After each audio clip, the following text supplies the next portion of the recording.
she rejected him for being too poor. What happened next made her frustrated. "How dare you come close to me, you wretched man? Beat?" Her voice cracked like a whip, then came the splash of wine, dark and sudden. Victor had always been quiet, a focused law student who preferred books to parties. But that afternoon, hunger drew him to the Golden Bar restaurant, a small eatery on the edge of campus. The warm sun filtered through the windows as he entered, carrying the faint scent of freshly baked bread and roasted coffee.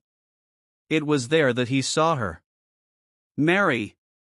Sitting alone, delicate and radiant, as if the sun itself had chosen to shine on her. Her laughter was soft but commanding, her eyes sparkling with a mischief that made Victor's heart skip a beat. He hesitated for only a moment before walking over, feeling a boldness he hadn't felt before. "Hi. I'm Victor," he said, his voice steady despite the sudden flutter in his chest. But Mary's reaction was anything but kind. Her eyes narrowed, a smirk curling on her lips. "You? What do you want?" she snapped. Before Victor could answer, she grabbed a nearby glass of wine and splashed it across his face, dripping down his collar. "Pathetic," she spat. "Don't even think you're worth my time. You don't even look rich." The words cut deep, sharper than the sting of the wine. Victor felt the heat of embarrassment rise in his chest. He wanted to explain, to fight back, but the humiliation was too much. Without another word, he turned and fled, leaving the golden sunlight of the restaurant behind for the dim quiet of his small apartment outside the school lodge. Once inside, he stood in front of the mirror, dripping wet and shaken. Anger, shame, and regret twisted inside him. Why did I even approach her? He wondered. Yet, despite the pain, Victor forgave himself. After all, it had taken courage to reach out, and he knew that courage, though punished today, might yet serve him in the future. Years later, after finishing university, they had both graduated and gone their separate ways. Life took them in different directions, and they never saw each other again. Mary was now focused on finding work. She came across a law firm looking for a secretary. Hoping for a chance, she entered the office, submitted her application, and left, anxiously waiting for their call. A week passed, but no call came. She became increasingly worried. Her mother was very sick in their village, and Mary needed money to help care for her. Her younger sister was still in school, and their father worked tirelessly at his furniture shop to support the family. The pressure weighed heavily on her, and she began to fear she might have to give up her job search. 2 weeks later, just as she was on the verge of losing hope, her phone rang. The number was unfamiliar, an office line.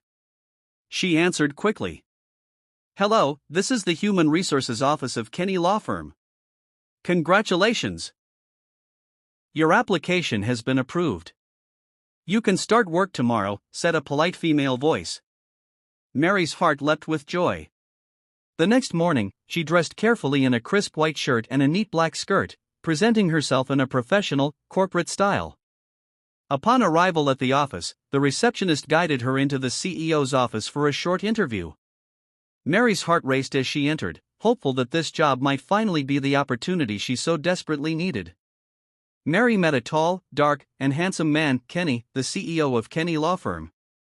Her heart raced, and her palms grew slightly sweaty. She was nervous, unsure of what to expect, but Kenny's calm demeanor immediately put her at ease. He asked her a few necessary questions, straightforward but kind, making sure she understood her responsibilities. Once the brief interview was over, he showed her the area where she would be working. Mary felt a surge of happiness and relief. Her prayers had been answered, she finally had a steady job.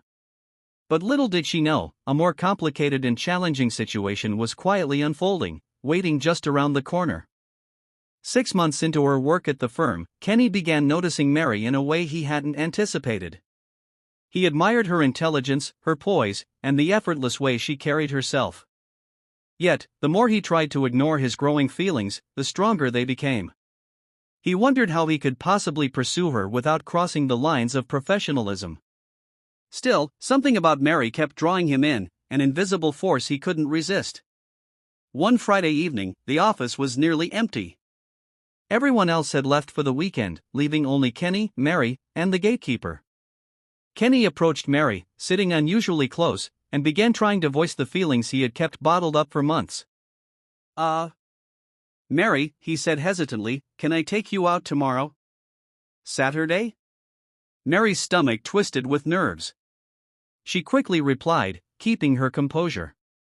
Sir, I'm your employee. We're not supposed to be seen together like that, not in this kind of setting. Kenny paused, reflecting on her words, and then nodded. You're right.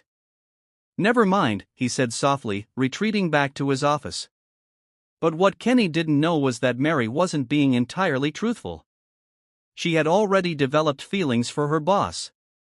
She admired him, yes, but she also couldn't ignore the allure of his wealth, which only intensified her attraction. Though she had spoken with caution, in her heart, she was eager for more than just professional interaction. Months later, Kenny realized what he truly wanted. One morning, he thought softly to himself, I really love Mary, and I want to marry her. With this decision, he began planning carefully. He decided to transfer Mary to his second branch, hoping that the change would make it easier for her to accept his proposal. One morning, he discreetly dropped a letter on Mary's desk. Curious, she picked it up and read it. You have been transferred to our second branch. You will be working there for the foreseeable future. Though she felt a little sad about the distance, she knew there was nothing she could do but accept it. Months passed. One day, Kenny called Mary on the phone. Now that we are no longer in the same office, he said, can I take you out? Mary smiled softly over the phone. Yes, sir, she replied. By now, she understood the game, the subtle moves Kenny had been making. But even as she agreed, a shadow of fear lingered in her mind, the past still had its grip, and old memories kept calling to her. If you've stayed with us this far, thank you so much. Don't forget to subscribe for more stories. Back to the story. That faithful Sunday, Kenny and Mary went out together, sipping wine and enjoying themselves. During their outing, Kenny made his intentions crystal clear. He didn't want friendship, he wanted marriage. Mary, a lover of luxury and comfort, immediately agreed, especially knowing he was wealthy. They began preparing for their wedding, excitement filling the air. But the cat was about to be let out of the bag. Meanwhile, Victor, the same young man Mary had once dismissed as poor and wretched, had found a girlfriend who loved him for who he truly was. They had been together for over a year, deeply happy, and Victor had moved on from the past. Mary and Victor's paths had never crossed again, until one day, everything changed. Victor was already preparing to marry his girlfriend, Tracy, while Kenny and Mary were also busy planning their own wedding.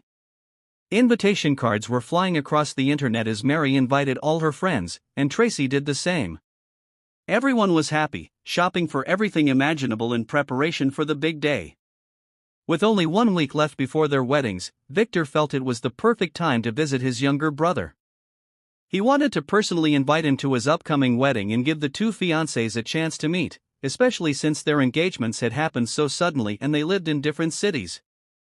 All the calls had been made. Kenny gave his fiancée, Mary, some money to prepare a variety of delicacies, as his younger brother and his fiancée were coming to visit from another state. Mary happily collected the money and headed to the market, excited to cook for her soon-to-be in-laws. But the past has a way of catching up with us. What happened next would leave everyone shaken. The meals had been prepared. Kenny and Mary sat in the parlor, watching TV and waiting for their visitors. An hour later, there was a knock at the door. Mary was freshening up in the bathroom, so Kenny went to answer. Behold, his brother Victor and his fiancée Tracy stood at the door. He welcomed them warmly and led them straight to the dining table. Ever curious, Victor immediately asked, "Where is our wife?" They all laughed, and Kenny told him to give her a few minutes to get ready. Complimenting Tracy on her beauty, Kenny shared a laugh with everyone. A few minutes later, Mary emerged from their room, smiling to welcome the guests. But beside her was her younger sister, Tracy, and at the other side was Victor. At that sight, Mary suddenly slumped to the floor. Panic surged through Kenny, and they rushed her to the hospital. The doctor said she was unconscious and might not wake up the same day due to shock, but reassured them that she would be fine. While waiting, Victor recounted to Kenny the events of the past, how rude Mary had been to him, even splashing wine on his shirt just for asking her name. Tracy, already aware of her sister's behavior, never doubted her fiancé, but she went down on her knees and apologized to Kenny on Mary's behalf. But the drama didn't end there. The next morning, Mary woke up to see Tracy beside her, while Victor and his brother had gone home to freshen up. The two brothers talked, and the two sisters talked too. Mary was overwhelmed with shame and regret. She couldn't face Victor, all she could do was cry and beg for forgiveness. She was discharged, and they returned home, attempting to talk as a family. Yet Kenny, her fiancé, finally spoke. "I can't continue with this marriage." Everyone pleaded with him, including Victor, but Kenny remained firm. The marriage was cancelled. Victor drove back with Tracy, and they went ahead with their wedding. Mary was left to wallow in shame and regret as she watched her younger sister marry the man she had lost, her downfall caused by greed and rudeness. What do you think of Kenny's decision? Was it justified? Drop your opinion in the comments, and don't forget to like, share, and subscribe to get notified of my next